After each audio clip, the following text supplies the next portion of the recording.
face. It slid in like a draft under a locked door, a screenshot of a group chat I wasn't supposed to see, the kind of message that makes your blood go cold before your eyes finish the words. Can we make sure Grandma doesn't come in her usual Kohl's outfit? This vibe is luxury, not basic. I breathed once, twice, 3 times, and the kitchen around me went quiet in a way that felt permanent. If you're here for the whole story, stay with me. What happened next changed everything I thought I knew about love, loyalty, and the person I became after the silence broke. I am Eleanor McCarthy, and for most of my life I have been the dependable one. The casserole bringer, the check writer, the soft landing after everyone else leapt and missed. I raised 3 children with a smile that did not always belong to me, outlasted a marriage that eroded the edges of my name, and poured what was left into a granddaughter I rocked to sleep while the world learned how to scroll. Her name is Madison Golden Hair, big plans, a laugh that used to sound like summer. When she got engaged, I paid the deposits before anyone asked. I told the planner whatever she wants, and I meant it with the stubborn generosity of someone who knows the cost of being overlooked. A vineyard-style venue in the Blue Ridge Mountains, a floral arch flown in from Savannah, custom linen napkins stitched with her monogram money I had saved for rain, and I suppose a storm did come. The group text was a carnival of pastel cruelty. A sorority friend chimed, "Ugh, yes." She gives me cafeteria lady energy. And then my daughter, my own Claire, wrote, "Let's just tell her we're keeping it small. She'll understand." My tea kettle screamed and screamed a thin metallic grief, and when I finally lifted it off the burner, I realized my hands were steady. I typed, "Wish you all the best, darling. Hope it's everything you dreamed." And then I called the venue and said, "Hi, this is Eleanor. I'd like to cancel the reservation for June 14th. The woman on the line whispered about fees and rescheduling. I told her not to worry. After I hung up, I boxed the guest favors, wrote donation on the lid, and transferred the refund to the account I keep for charity work. In honor of every woman told she is too basic to belong, I wrote on the note to the shelter. I slept that night for the first time in months. On the morning the bridal shower was supposed to bloom like a curated dream, I sat across the street with a thermos of iced tea and watched cars arrive in a parade of heels and sunglasses. I heard the jittery rattling of a locked door, saw the coordinated panic of phones held like shields, and then heard Madison's voice cut the air. "What do you mean it's canceled?" My grandma reserved this. "Call her." She flushed red beneath the noon sun, embarrassment washing over her like bad lighting, and I let myself watch for 1 more minute, a benediction and a funeral, for the part of me that paid to be invisible. Then I stood, tucked the thermos under my arm, and walked away to the long quiet of a house that finally answered me back. The calls came before dinner. "Mom, what happened at the shower?" Claire asked, and I folded towels with a patience that used to make me proud. "I wasn't invited," I said. And when the silence cut her breath thin, I added, "It was mine to cancel." The town gossiped like towns do. Kind widow ruins granddaughter's party. And it was almost funny how no one had asked why I gave so much until I stopped. That week, I bought a hardbound notebook and started writing down a life I had survived by forgetting the nights I learned how to lie to myself, to keep the peace, the mornings after anniversaries missed the hotel key I found once in a suit jacket pocket, while a man I vowed to love told me, "Don't be dramatic, Ellie." Each page felt like oxygen returning to rooms I had kept shut for years. The knock came just after sunset, purple light climbing the walls of my kitchen like a promise. A young woman stood at the screen door, thin, wide-eyed, with a dusty canvas backpack and a camera bag that looked like it had seen every kind of road. "Mrs. McCarthy?" she asked, and I said yes, with the caution of someone who has learned to hold her name gently. "I'm Lily. I'm doing a documentary on women over 60 who've been erased by their families by the system. Someone at the shelter in Charlotte gave me your name." I felt something tender and old lift inside me. She added, almost tripping over the words, "She said you saved her life." I unlatched the screen and said, "Come in, Lily," and while the kettle began to hum, I did not yet know that this stranger had come to hand me my voice. Lily sat at my kitchen table, tracing the faded lemons on the vinyl tablecloth like she was memorizing the shape of my life. And I told her everything the way you tell a stranger on a train, knowing you will never have to see the flinch on a familiar face. I said, it started small. Late nights at the clinic, a forgotten anniversary, the kind of absence that smells like cologne. And then I told her about the hotel key I found once inside a suit jacket pocket, how he laughed and said, "Don't be dramatic, Ellie, you always make something out of nothing," and how I carried that sentence like a stone in my mouth for 35 years.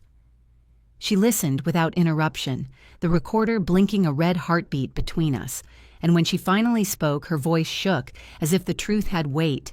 "You were married for 35 years, she asked, and I nodded while the kettle clicked from a boil into the soft breath of steam that sounds like mercy. It was only after our cups had gone cool that I asked the question that scratched at my ribs. "Why are you really here, Lily?" She tried to smile, but her eyes betrayed the tremor. "I told you the documentary," she said, and I leaned forward like I was peering into a mirror I didn't trust anymore. "You knew my name. My full name. You didn't just get that from a shelter file." She stared down at her chipped thumbnail, then whispered, "I'm Marianne's daughter." And my hands forgot how to hold the tea. She said, "You held me when I was a baby. You told my mother she could leave and live, and she never forgot you," and the kitchen filled with something bright and stunned, as if morning had come hours too early. I reached across the table, and she met me halfway, palm to palm. Two strangers collapsing the years between a kindness and its echo. In the days that followed, we became a sort of odd duet. Lily with cables and lenses, and questions me with boxes of letters and photographs and the brittle patience of someone unsealing the past, like a wound that finally deserves air. We filmed in the garden at 4 p.m., the sun pouring through the crepe myrtles in lavish gold, and then on the porch, at 7 p.m., cicadas, stitching sound into the edges of our sentences. She recorded me reading a letter I had written to myself the night I left my ring on the dresser, a small act of defiance that felt like learning to pronounce my own name. She cataloged bank statements and court filings, found a voicemail where Charles said, "The paperwork got misplaced," in a tone that had always meant I buried it. Each discovery was a step not away from my life, but deeper into it, like walking down the nave toward a quiet altar I had once mistaken for a wall. One night, near 9 p.m., while the house breathed in the gentle exhaustion of a day's worth of truth, Lily came down the stairs with a kind of light behind her eyes that made me think of girls who have run hard and know exactly where they're going.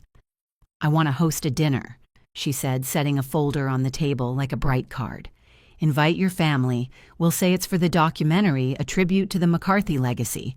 They'll come for the cameras and you'll have the floor."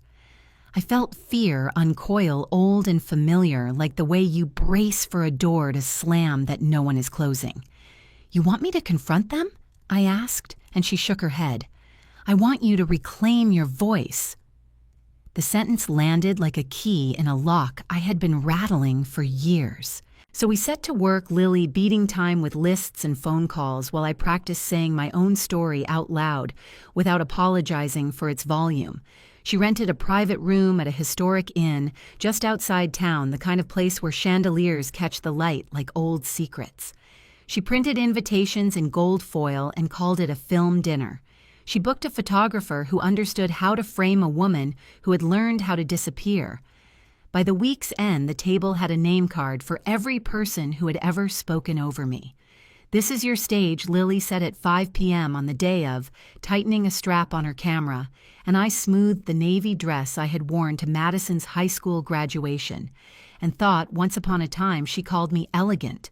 They arrived in clusters, Claire first armored in silk and pearls, her husband half absent, blinking at his phone, Madison laughing too loudly with Evan, radiant in the careful way the young are when they mistake polish for peace.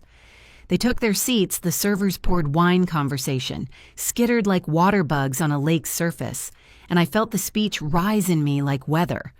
Lily gave me the smallest nod. I stood, the room shifted, and with the chandeliers burning above us like a constellation, I finally recognized I said, "Thank you for coming." The first sentence found its footing, the second stretched its wings, and then I pointed the compass of my voice at the place where my silence had been living. For years, I said I played a part in a story I didn't write. The air thinned, even the forks seemed to hold their breath, and just before I stepped fully into the fire, I felt something steady like the floor of a church, and knew I would not fall. I was the quiet one.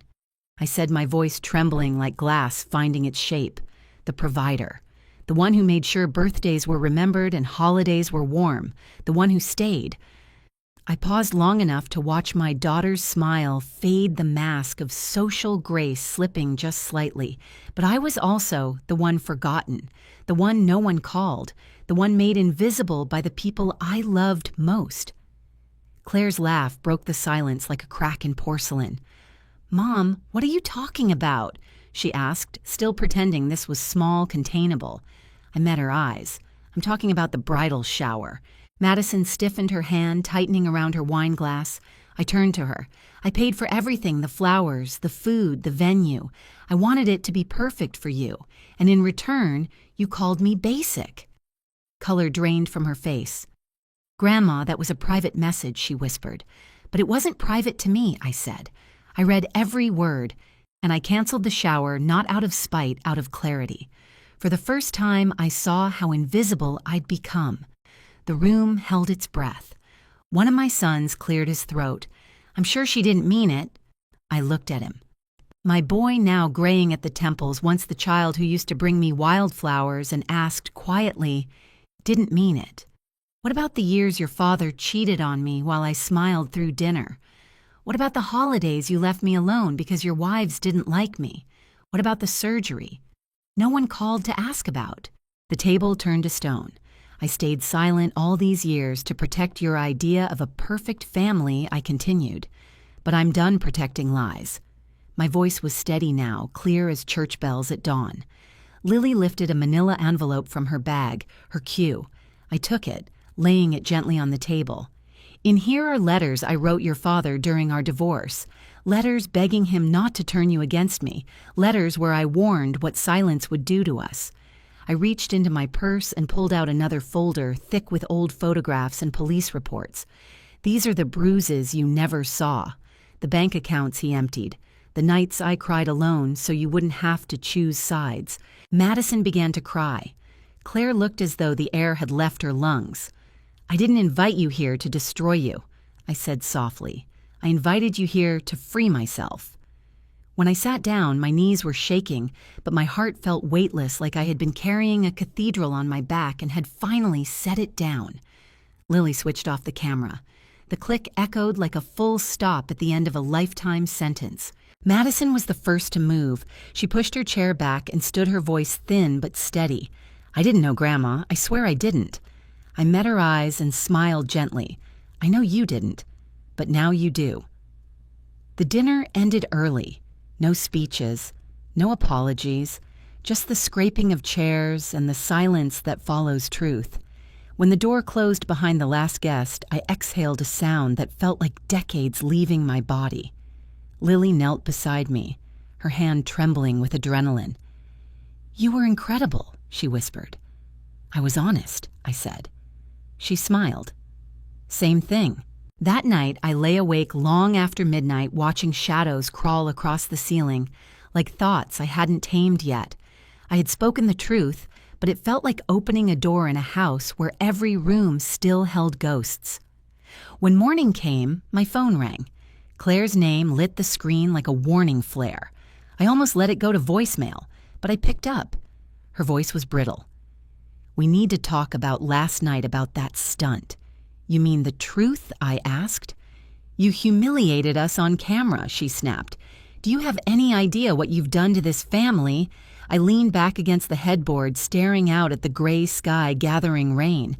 "I didn't destroy this family, Claire. I just stopped pretending it was perfect." She didn't respond. Just a breath, then a click. The line went dead. The house was quiet again, but not the same kind of quiet. It was clean this time, like air after thunder. I set the phone down and whispered to no one, "Let it rain."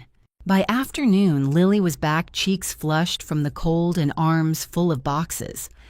"What's all this?" I asked. She placed them on the table and opened the top one.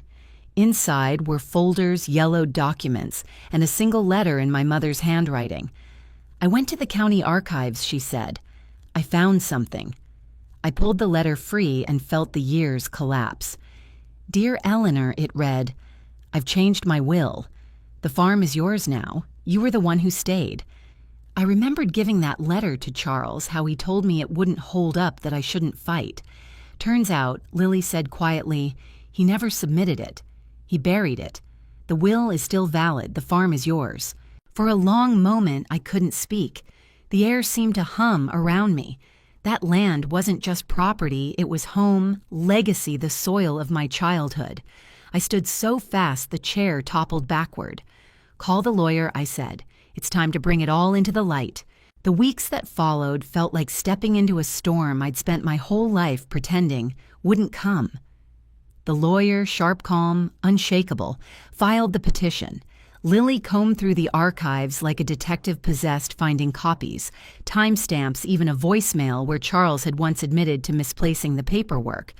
When the court date arrived, the morning sky hung heavy and silver, the kind that smells like rain and reckoning. I stood outside the courthouse in my navy coat, clutching the letter my mother wrote in her careful hand. The ink faded, but her love still loud. Charles was already inside when we walked in. He looked smaller than I remembered, less doctor, more old man haunted by the ghosts he made. Claire sat behind him, arms crossed tight, the same expression she used to wear as a teenager when she thought I didn't understand her. Lily whispered, "You ready?" and I nodded. I wasn't just ready, I was done hiding. The judge called my name, and for a moment the sound of it filled the room like a hymn. My lawyer presented the evidence letters, records, the original, will, my mother's signature steady and sure. When the judge asked if I believed my mother intended the property for me, I stood and said, "I don't just believe it, I know it. I was told to stay quiet all my life, but I won't be quiet about this. I mattered to her, and I matter still." You could hear the shift in the air, the kind of silence that follows truth when it finally breaks through the noise. When the gavel fell, it sounded like thunder rolling over mountains. "I find in favor of the petitioner," the judge said, and for a heartbeat, I forgot how to breathe. Lily grabbed my hand, her face wet with tears. "It's yours," she whispered. "It was always yours." Outside, cameras flashed. Reporters shouted questions I didn't need to answer. I gave one simple statement. "I'm not here to ruin reputations. I'm here to reclaim mine." Then I walked away, head high, spine straight, feeling taller than the courthouse behind me. It wasn't about winning land, it was about taking back the pieces of myself I'd been told to give away. 2 weeks later, I stood at the edge of the old farm. The fields stretched wide and golden, and the air smelled of wild honeysuckle and memory. The house leaned a little, shutters loose, the porch sagging with time, but to me it was holy ground. I ran my fingers over the wood of the old fence, and I could almost hear Mama's laughter carried on the wind. I closed my eyes and whispered, "I came home." Lily joined me the next morning, her notebook full of sketches, her camera slung across her chest. "We could restore it," she said. "Turn it into a women's retreat, workshops, safe spaces, healing." She laid her pages out across the kitchen table. Plans for gardens, a craft barn, rooms filled with light. I stared at her drawings and felt something awaken that had nothing to do with age. "I was just planning to fix the porch swing," I said with a laugh, but the idea rooted itself deep. A sanctuary, a second chance, a place for women who had been silenced to finally be heard. So we began. We stripped paint, hammered nails, tore out rot, and replaced it with new breath. Neighbors stopped by with casseroles and old tools. The mayor even came one afternoon tipping his hat. "Good to see this place alive again, Mrs. McCarthy." And it was alive, every wall, every board, every patch of soil, remembering what it felt like to matter. Then one afternoon, while I was sweeping the porch, my phone rang. Madison's name glowed on the screen. I hesitated before answering. "Grandma," she said, voice trembling, "can I come see you?" The pause before my reply held years of distance. "Of course, sweetheart." When she arrived 2 days later, she wasn't the polished bride-to-be I remembered. No makeup, just a hoodie and jeans, her hair pulled into a messy bun. She stood on the porch like a child afraid to knock. "I was cruel," she said before I could speak. "I didn't understand what you carried. I'm so sorry." Then she pulled something from her pocket, a small gold frame. Inside, it was the screenshot of that awful group chat, but she had crossed out the words and written beneath it, "You're not basic. You're the foundation." My chest ached as I pulled her into my arms. "That means more than you know," I whispered. She stayed for days, helping paint walls and cook meals. We talked like two women meeting for the first time. She asked about my childhood, my marriage, my choices. And I told her not as her grandmother, but as Eleanor, the woman who had survived it all. One evening, as the sun slipped behind the trees, we stood together under the old oak where Mama used to tie ribbons each spring. Madison looked up through the branches and said, "Maybe I don't want the big wedding. Maybe I just want this. Family. Truth."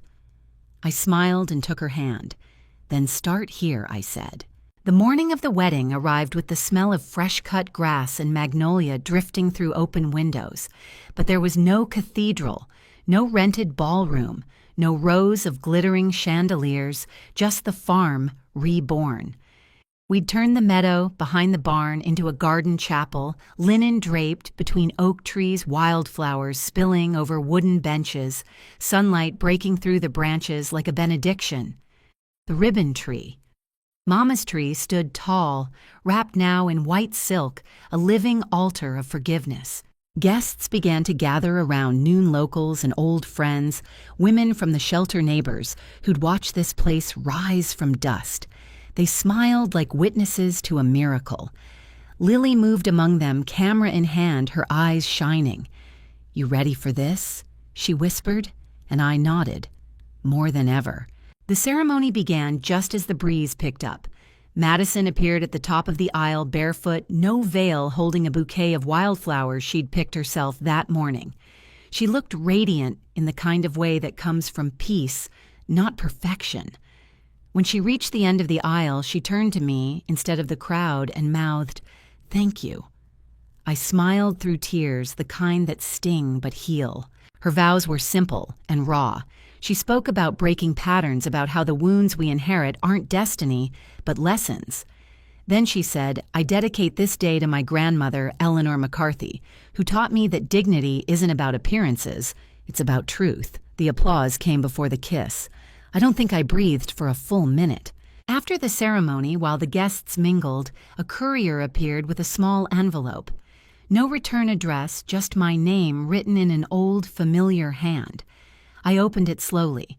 Inside was a letter from Charles. "Eleanor," it began, "you were right. I never saw you for who you were. I saw a version I could control. I know it's too late for forgiveness, but it's not too late for truth. I've sold my share of the practice. Enclosed is a check, not enough, never enough, but it's something. I've told the children everything." I folded the letter, placed it gently inside Mama's old Bible right beside her will. 2 generations of women who refused to stay quiet finally heard. That night we danced under the stars. Lily twirled Madison across the grass. Claire watched from the porch, tears glistening on her cheeks. When she came to me, she pulled me into a hug that trembled. "I'm sorry I didn't see you sooner," she whispered. "You're here now," I said, and for once that was enough. The laughter, the music, the warmth that felt like all the broken years had finally found their purpose. Months passed and the farm bloomed into something none of us could have predicted. The retreat became real cabins filled with laughter gardens full of women planting new beginnings. We called it the Ribbon House. Each ribbon tied to the oak bore a name: Angela, who fled a cruel husband; Margot, who learned to drive at 72; Jenny, who found her voice at 24. Every story was a seed, every woman proof that silence could grow into strength. When new guests arrived, I greeted each one with the same words: "You belong here." One evening, as the sun dipped low, Madison knelt beside me while planting lavender near the porch. "Do you ever wish things had gone differently?" she asked. I looked out over the glowing fields. "I used to," I said, "but if they had, I might never have found my voice. And you might never have found yours." She nodded, eyes shining. "I'm proud to be your granddaughter." My throat tightened. and I'm proud to be your legacy." A few months later, Lily sat under the oak tree camera in her lap, smiling softly. "They accepted the documentary into Sundance," she said. "They're calling it Basic No More, the story of Eleanor McCarthy." My laugh caught somewhere between disbelief and joy. "I couldn't have written a better ending," I said, though deep down, I knew this wasn't an ending at all. When we arrived in Utah for the premiere, I wore a simple navy suit and mama's pearls. The theater was full, every seat taken. When the credits rolled, the crowd stood in applause, and somewhere in the back, an older woman rose with tears in her eyes. "I haven't spoken to my daughter in 20 years, she said, voice trembling. "But tonight, I think I will." I met her gaze across the room and smiled. That was the reason for it all. Not the fame, not the justice, but the ripple of healing that reached farther than I ever dreamed. When we returned to the farm, I found a letter waiting on the porch swing. 6 words in delicate handwriting: "I see you now. I'm sorry." I pressed it to my chest and smiled because I wasn't waiting to be seen anymore. I was already whole. That night, I tied one last ribbon to the oak tree, bright red, the color of courage, and wrote Eleanor McCarthy, survivor, matriarch, free. But even peace, I've learned, isn't the final chapter. It's just the beginning of another story waiting to be written. A year later, the farm pulsed with life. The ribbon house had become something sacred, a living, breathing testament to what could grow out of heartbreak. Children chased chickens through the yard. Women laughed around fire pits, their voices rising into the same sky that once held my tears. From the porch, the sound of gospel hymns floated through the evening air, mingling with the scent of lavender and cut grass. Sometimes I'd stop and listen, letting the music wash through me, until I could hardly tell where their joy ended and mine began. We had 4 cabins now, each built by volunteers who once came seeking help and stayed to offer it. There was a greenhouse, a craft barn, and a circular room we called the Voice Room, a space where women could sit and say the things they'd never dared speak aloud. Every week, new ribbons appeared on the oak tree, a forest of colors whispering stories of survival. And yet, even with all that light around me, there was still one shadow I hadn't faced: Claire. Since the wedding, she hadn't come back. We'd spoken only through polite messages, birthdays, holidays, the kind of words that sound like warmth but feel like distance. Then one evening, as I was locking up the pantry, headlights cut through the dusk. A familiar car rolled up the gravel drive. I froze. When the door opened, Claire stepped out. No pearls, no scarf, just jeans, sneakers, and eyes that looked older than I remembered. She took a hesitant step forward. "Hi, Mom," she said. My throat went tight. "Hi, Claire." She looked around, taking in the farm, the cabins, the ribbons fluttering in the wind. "It's beautiful," she whispered. "I've watched the documentary twice, maybe 3 times. I couldn't believe what I didn't see, what I refused to see." I started to tell her she didn't have to apologize, but she shook her head. "I was an adult. I chose comfort over truth. I let him define you for me." She reached into her pocket and pulled out an old photograph, me holding her as a baby, both of us smiling sun, spilling across the farmhouse porch. "You were everything I needed," she said, her voice breaking, and I let him take that from both of us. I took her hand. "You can't change the past, baby," I said softly, "but you're here now." She nodded, tears spilling freely. "Do you think I could volunteer here? Help in the kitchen?" Maybe I didn't even answer with words. I just pulled her into my arms the same way I did when she was 5 and afraid of storms. "You don't have to ask," I whispered. "This is your home too." That night we sat side by side on the porch watching stars blink awake over the fields. Inside, Madison rocked her newborn, my first great-grandchild, little Elliot, named after me. Lily sat nearby, cross-legged on the rug, reading letters from women across the country. Their words filled the room like light. "Your story gave me courage. Your story made me speak." The house hummed with life, with second chances, with something like grace. 5 years passed. The Ribbon House was no longer just a refuge. It was a movement. We received a national award in Washington, D.C. for community healing. I stood on stage beside Lily and Madison, hand over my heart as the crowd rose in applause. They called it the redemption of Eleanor McCarthy, but I didn't think of it as redemption anymore. It was legacy. Proof that silence can bloom into something that saves lives. One afternoon, I walked out to the oak tree, its branches heavy with hundreds of ribbons. I touched them one by one, each soft as breath, each holding a name, a story, a heartbeat. Beneath its shade, I began writing my book, Ribbons in the Wind: How I Took My Life Back. I wrote about Charles and the years of erasure, about finding my mother's will, about Lily Madison, and the way truth can resurrect what was once buried. The words poured out like a confession and a hymn all at once. When the book came out, letters flooded in women in their 60s, 70s, 90s, writing to say they'd walked out of loveless marriages, reconnected with lost children, painted again, lived again. I kept every letter in a box I labeled Second Chances. Then one crisp autumn morning, as golden leaves drifted across the porch, I heard a knock. When I opened the door, Charles stood there, older, frail, holding a bouquet of white lilies. "I know I don't deserve a minute of your time," he said, "but I wanted to say it in person. I was wrong about everything." I studied his face, saw both the man I once loved and the man who'd broken me. "I forgave you a long time ago," I said softly. "But I'll never forget what you taught me," he asked. "And what was that?" I smiled. "That I never needed anyone's permission to matter." He nodded, once eyes shining. "Goodbye, Eleanor." I watched him walk away, not with anger, but with peace. That night under the stars, I tied one last ribbon to the tree, a white one the color of truth. It read, "She rose in silence, and the world finally listened." Around me, laughter floated from the house, my family, my women, my legacy.